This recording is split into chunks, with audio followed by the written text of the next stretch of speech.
وَلَقَدْ يَسَّرْنَا الْقُرْآنَ لِلذِّكْرِ فَهَلْ مِن مُّدَّكِرٍ۔ بے شک ہم نے قرآن یاد کرنے کے لیے آسان فرما دیا، تو ہے کوئی یاد کرنے؟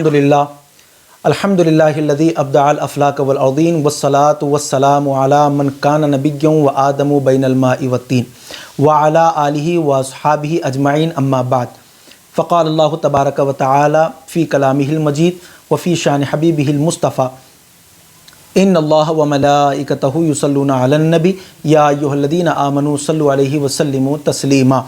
اللہم صلی علی محمد وعلی آل محمد کما صلیت علی ابراہیم وعلی آل ابراہیم انک حمید مجید۔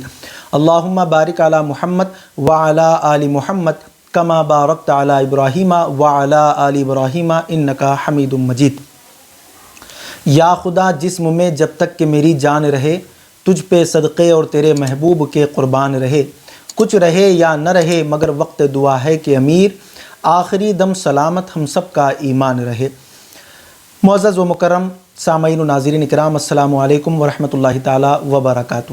پروگرام درس قرآن اور 114 صورتوں کے فضائل اور مسائل پر مبنی اس پروگرام میں آپ سب کا خیر مقدم ہے۔ آج ہم سورہ بقرہ، قرآن کے دوسرے سورہ کی فضیلت اور اس کے مسائل کو جو ہے سماعت کریں گے۔ سورہ بقرہ کی وجہ تسمیہ کیا ہے؟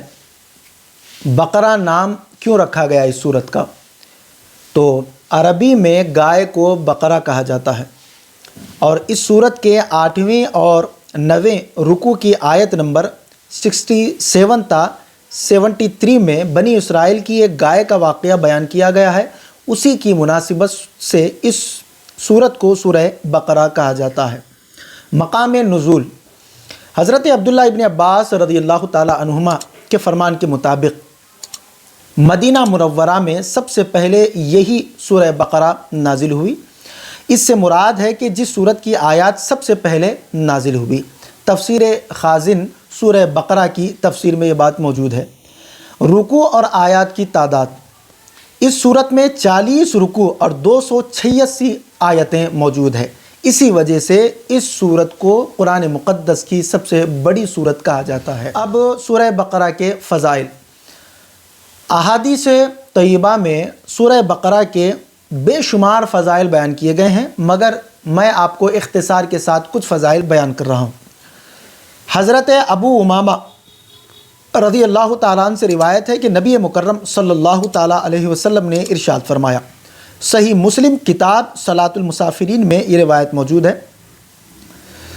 حضور صلی اللہ تعالیٰ علیہ وسلم نے ارشاد فرمایا کہ قرآن پاک کی تلاوت کیا کرو، کیونکہ وہ قیامت کے دن اپنی تلاوت کرنے والوں کی شفاعت کرے گا، اور 2 روشن صورتیں یعنی سورہ بقرہ اور سورہ آل عمران پڑھا کرو، کیونکہ یہ دونوں قیامت کے دن اس طرح آئیں گی کہ جس طرح 2 بادل ہوں یا 2 سائبان ہوں یا 2 اڑتے ہوئے پرندوں کی قطاریں ہوں، اور یہ دونوں صورتیں اپنے پڑھنے والوں کی شفاعت کریں گی۔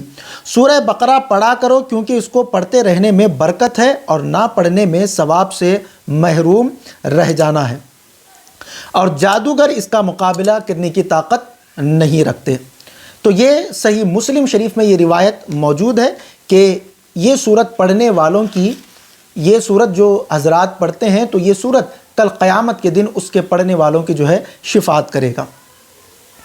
اور ایک حدیث مبارکہ صحیح مسلم میں اسی جگہ پر موجود ہے کہ حضرت ابو ہریرہ رضی اللہ تعالیٰ عنہ سے روایت ہے کہ حضور صلی اللہ تعالی وسلم نے ارشاد فرمایا کہ اپنے گھروں کو قبرستان نہ بناؤ، یعنی اپنے گھروں میں عبادت کیا کرو، اور شیطان اس گھر سے بھاگتا ہے جس میں سورہ بقرہ کی تلاوت کی جاتی ہے۔ اور اس کے علاوہ صحیح بخاری شریف کتاب فضائل القرآن میں یہ ایک روایت موجود ہے کہ حضرت ابو مسعود رضی اللہ تعالیٰ عنہ سے روایت ہے کہ سرکار دو عالم صلی اللہ تعالیٰ علیہ وآلہ آلہ واصحابہ وبارک وسلم نے ارشاد فرمایا کہ جو شخص رات کو سورہ بقرہ کی آخری 2 آیتیں پڑھ لے گا تو وہ اسے ناگہانی مصائب سے کافی ہوں گی۔ یعنی جو شخص رات کو سوتے وقت سورہ بقرہ کی آخری آیتیں یعنی للہ ما فی السماوات سے آخر تک واعف عنا واغفر لنا وارحمنا انت مولانا فانصرنا علی القوم الکافرین، اسی کی طرف یہ اشارہ ہے۔ تو یہ دو آیتیں جو بندہ مومن پڑھ لیتا ہے تو وہ ناگہانی عصائب اور مصائب اور ناگہانی جو ہے نا مصیبتوں سے وہ بچا ہوا رہتا ہے۔ ایک اور روایت ہے کہ حضرت ابو ہریرہ رضی اللہ تعالیٰ عنہ سے روایت ہے کہ رسول اللہ صلی اللہ تعالی وسلم نے ارشاد فرمایا، ہر چیز کی ایک بلندی ہے اور قرآن کی بلندی سورہ بقرہ ہے۔ جیسے قرآن مقدس کو، سورہ یاسین کو قرآن مقدس کا دل کہا جاتا ہے، ایسی ہی قرآن کی جو بلندی ہے وہ بلندی سورہ بقرہ ہے۔ اس میں ایک آیت ہے جو قرآن کی تمام آیتوں کی سردار ہے اور وہ آیت آیت الکرسی ہے۔ اب اس کی ایک آخری فضیلت یہ سماعت فرما لیں کہ حضرت سہل بن سعدی رضی اللہ تعالیٰ عنہ سے روایت ہے، یہ امام بہقی نے اس کو جو ہے روایت کیا ہے۔ حضور صلی اللہ علیہ وسلم نے ارشاد فرمایا کہ جس نے دن کے وقت اپنے گھر میں سورہ بقرہ کی تلاوت کی تو 3 دن تک شیطان اس گھر کے قریب نہیں آئے گا، اور جس نے رات کے وقت اپنے گھر میں سورہ بقرہ کی تلاوت کی تو 3 راتیں اس گھر میں شیطان داخل نہ ہوگا۔ تو یہ سورہ بقرہ کی کچھ فضیلتیں تھیں جس کو آپ نے سماعت کر لیا۔ یوں تو کثیر احادیث سورہ بقرہ کی فضیلت پر موجود ہے، مگر موقع کی نزاکت کو دیکھتے ہوئے اور وقت کا خیال رکھتے ہوئے میں نے اسی پر اختصار کیا ہے۔ اب ہم چلتے ہیں سورہ بقرہ کے وظائف کی طرف۔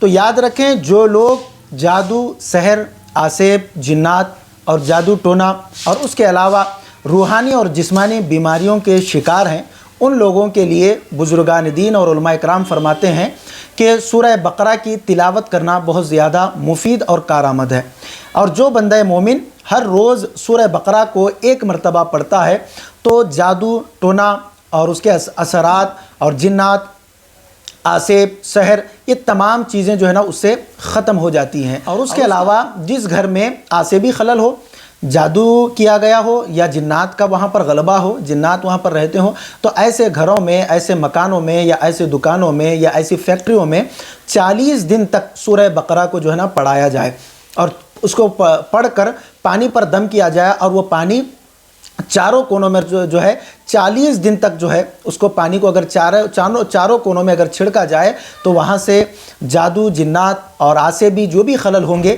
وہ وہاں سے ختم ہو جائیں گے، شیاطین وہاں سے بھاگ جائیں گے۔ سورت مبارک کو 40 دن تک لگاتار جس گھر میں پڑھا جاتا ہے وہ گھر سے تمام شیاطین، جنات اور تمام زمینی اور آسمانی جو ہے نا آفتیں اور بلیات جو ہے ختم ہو جاتی ہے۔ اللہ تبارک و تعالیٰ سے یہی دعا ہے کہ ہمیں کہنے سننے سے زیادہ عمل صالح کرنے کی توفیق عطا فرمائے۔ السلام علیکم ورحمۃ اللہ وبرکاتہ۔